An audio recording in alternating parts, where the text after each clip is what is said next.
گجرات سے خبر شامل کرتے ہیں ہماری سی1 نیوز کے بیورو چیف ادریس احمد سے۔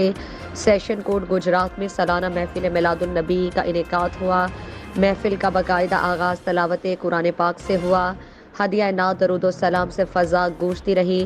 شرکاء نے محفل میں خوب دل جمائے رکھا۔ محفل میلاد میں قاری محمد خالد مصطفی نے خصوصی بیان سے شرکاء کے دلوں کو منور کیا۔ لیکن ایک دانشور کی بات مجھے بہت اچھی لگی، اس نے کہا کہ اگر تم دیکھنا ہو کہ یہ بندہ کام میں عدل کرو، ایک بچے کا منہ چومتے دوسرے کا منہ چومتے۔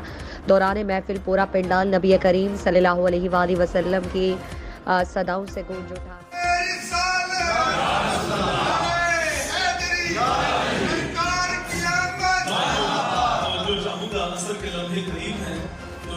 محفل میلاد میں جناب ریحان بشیر سیشن جج، جناب عرفان سعید ایڈیشنل سیشن جج، جناب ماجد کریم فاروق ایڈیشنل سیشن جج، جناب یونس محمود ایڈیشنل سیشن جج، جناب یوسف ہنجرا ایڈیشنل سیشن جج، جناب محمد امین سینئر سول جج، جناب سید عرفان مہندی سینئر سول جج، جناب خدا یار سینئر سول جج، Saif Ullah staff officer session court, راجہ حنیف صدر بار اور سیشن کورٹ کے ملازمین میں حمید اللہ، طارق شاہ، عرفان رانجھا، طاہر انصاری، سید سلار عباس، اعجاز احمد، ظہیر احمد ڈھلو، وقاص خادم ڈھلو، سید علی شاہ، زمان رانجھا، احسن صغیر، یاسر حبیب قریشی، علی رضا سما اور راجہ نثار، راجہ رضوان، مہر احسان، زاہد اقبال، ذوالفقار علی شاہد، نوید افضل قادری، محمود قادری، قاسم وڑائچ، شیخ آصف، حماد منیر، محسن محمد، سید دلشاد عظمت، خرم احمد، راجہ خرم اور دیگر عملہ سیشن کورٹ اور سول کورٹ اور نظارات برانچ نے بھرپور شرکت کی۔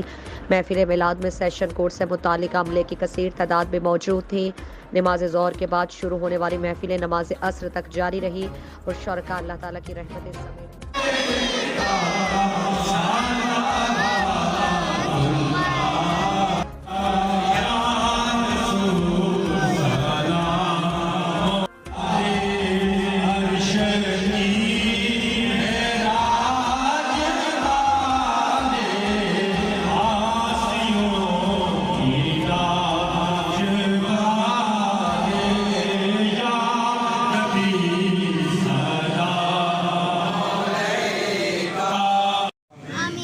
جیے تو تیرے لیے، مرے تو تیرے دین کے لیے، زندگی کا ہر سانس